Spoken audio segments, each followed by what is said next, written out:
बिना सरकार की शेयर से सर ये सब पॉसिबल नहीं। आप देखिए ना सर, जालोर से बजरी आती थी, उसके कई गुना ज़्यादा दाम वसूले जाते थे। सुप्रीम कोर्ट ने परमिशन दे दी थी बजरी खनन बनाने की, फिर नियमों के नाम पर इतने टाइम तक यहाँ बजरी का खनन नहीं होता है। अब होता है तो इस तरीके से बिना सरकार के शेयर के आपको लगता है ये सब कुछ होगा? ये नियमों के आड़ में नहीं हो रहा है।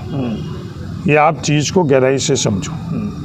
ये न्यायपालिका के फैसलों के पीछे आड़ के अंदर ये सब खेल हो रहा है। हम सरकार के सामने भी ये बात रखेंगे। अच्छा, आए दिन यहाँ पे पचपदरा हो चाहे बाड़मेर जिले में आए दिन जो बजरी माफिया है वो हमला कर रहे हैं, लोग घायल हो रहे हैं, मतलब लोग परेशान भी। लोग ये बिल्कुल का माहौल है। बजरी माफिया जो कोई भी कर रहे हैं, इसके से संरक्षण देने वाला जो भी सरकारी कर्मचारी, उसको बिल्कुल हक और अधिकार नहीं है कि वो बाड़मेर के अंदर नौकरी करें। ये हम जनप्रतिनिधियों की नैतिक जिम्मेवारी बनती है ऐसे सरकारी कर्मचारी जो बजरी माफिया को संरक्षण देते हैं, वो बाड़मेर के अंदर प्रशासनिक तौर के ऊपर अपनी सेवाएं नहीं दें। कौन दे रहा है ये सबको पता है। हिमाराम जी ने स्पष्ट कर दिया कि मैं जनता के साथ हूँ, आपका क्या स्टैंड रहेगा? नहीं, मेरा स्टैंड क्या है वो आपको नहीं पता जी। मैं हर पहलू के अंदर जहाँ जनहित रहता है, मैं जनता के साथ में रहता हूँ। राजस्थान सरकार के सामने हो, चाहे प्रशासन के सामने हो, या कोई किसी से बड़े से बड़ा पूंजीपति क्यों नहीं हो, जो भी जरूरी संशोधन नियमों में करना पड़े वो सरकार से हम लोग पूरी मांग करेंगे। कंटेम्प्ट नहीं लगे, न्यायपालिका के तरफ से जो भी फैसले हुए हैं उन फैसलों के अंदर भी आम उपभोक्ता को राहत कैसे मिले।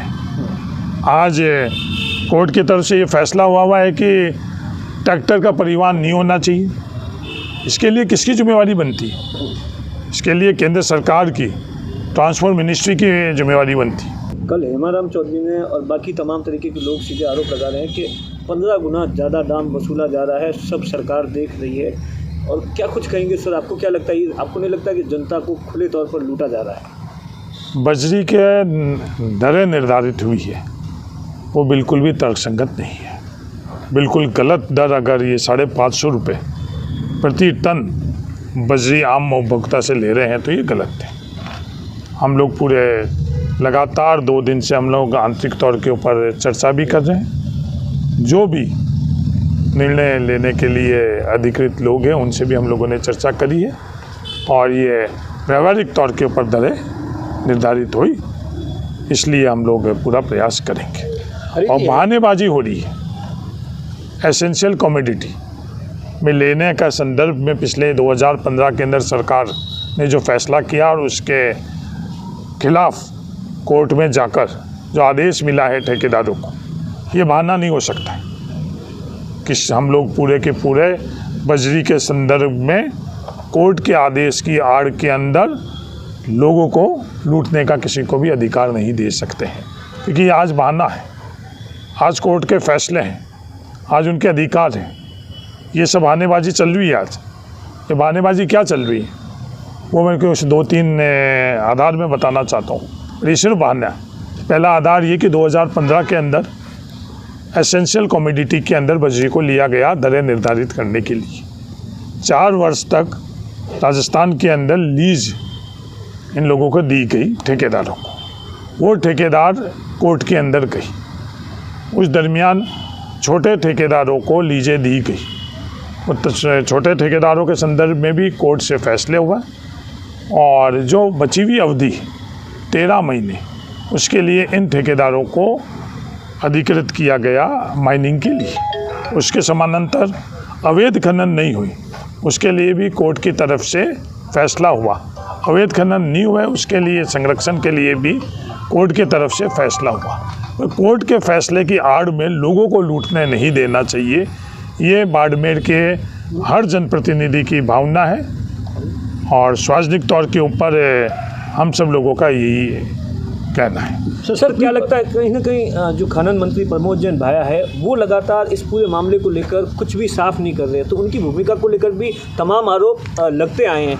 आपको नहीं लगता कि इस मामले में कहीं ना कहीं अगर जो खनन मंत्री खुद यहाँ आते हैं और उसके बावजूद भी कुछ भी नहीं हो रहा है, अब अगर जो दूसरी तरफ, एक तरफ तो जनता को लूटा जा रहा है, दूसरी तरफ एक बजरी का जो मापदंड होता है उससे दुगना भराकर उस तरीके से सरकार को भी लूटा जा रहा है? पत्रकार महोदय, जैसे मैंने आपसे बोला कि आप इस पूरी चीज़ को 360 डिग्री के अंदर देखो। पूरा क्रम को अगर आप देखोगे तो बिल्कुल ही अलग है। कंटेम्प्ट ऑफ कोर्ट नहीं लगे, ये तर्क दिया जा रहा है और ये बहाना बनाया जा रहा है। बजरी ज़्यादा लेकर आना किसी भी वाहन के माध्यम से, ये जिम्मेवारी किसकी है? ये तो आपकी पुलिस और प्रशासन की जिम्मेदारी है। ये हमारी पुलिस और प्रशासन की जिम्मेवारी नहीं है। ये आप तर्क वितर्क करोगे तो आप ये जिम्मेवारी रहती है जो वाहन का मालिक है उसके ऊपर।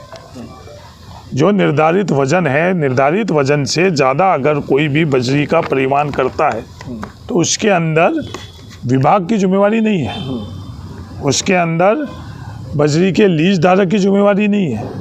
जो नियम बने हुए हैं, नियम इस प्रकार से बने हुए हैं जिसमें अकाउंटेबिलिटी उस परिवहन करने वाले वाहन के मालिक के खिलाफ चालान होता है।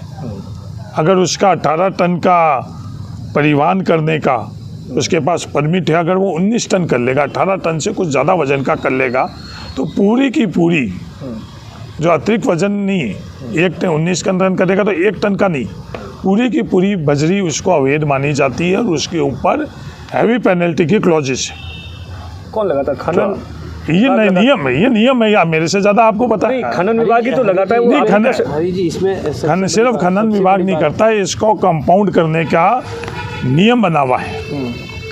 हरी जी सिर्फ खनन विभाग ही इसको नहीं पकड़ सकता है। प्रशासनिक तौर के ऊपर राजस्व विभाग इसको पकड़ सकता है, ट्रांसपोर्ट विभाग इसको पकड़ सकता है, पुलिस पकड़ सकता है। पकड़ने के बाद में कार्रवाई करने, आकलन करने का अधिकार खनन विभाग को है। रॉयल्टी के संदर्भ के अंदर पकड़ कोई भी विभाग, तीनों विभाग में से कोई भी विभाग पकड़ सकता है। बिना सरकार की शेयर से सर ये सब पॉसिबल नहीं। आप देखिए ना सर, जालोर से बजरी आती थी, उसके कई गुना ज़्यादा दाम वसूले जाते थे। 2021 के अंदर सुप्रीम ठीक है कोर्ट ने परमिशन दे दी थी बजरी खनन की। बनाने की। फिर नियमों के नाम पर इतने टाइम तक यहाँ बजरी का खनन नहीं होता है। अब होता है तो इस तरीके से बिना सरकार के शेयर के आपको लगता है ये सब कुछ होगा? ये नियमों के आड़ में नहीं हो रहा है।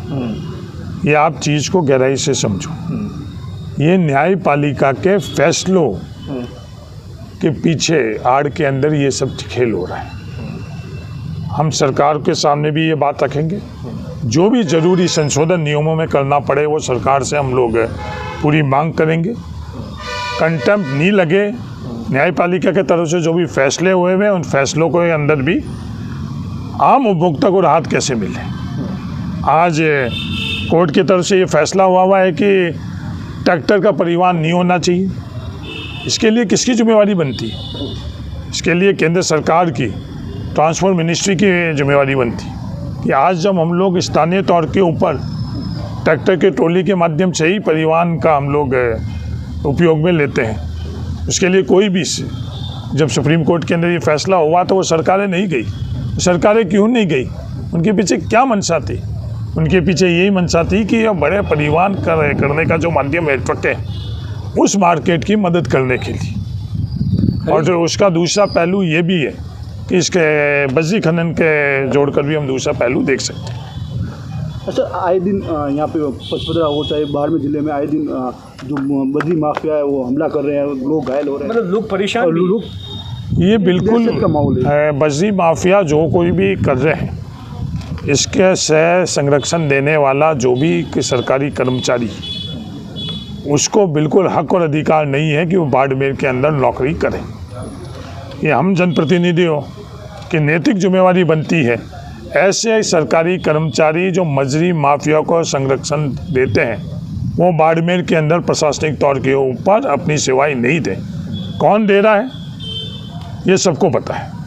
तो आपने सर इन सब चीज़ों को लेकर मुख्यमंत्री या फिर मंत्री से या डिस्कशन किया है? अभी मैं एक जनप्रतिनिधि के नाते जो भी उचित फॉर्म है, उचित व्यक्ति है, उस तक ये बात पहुंचाता हूँ। ये बात नहीं, तमाम बातें मैं पहुंचाता हूँ।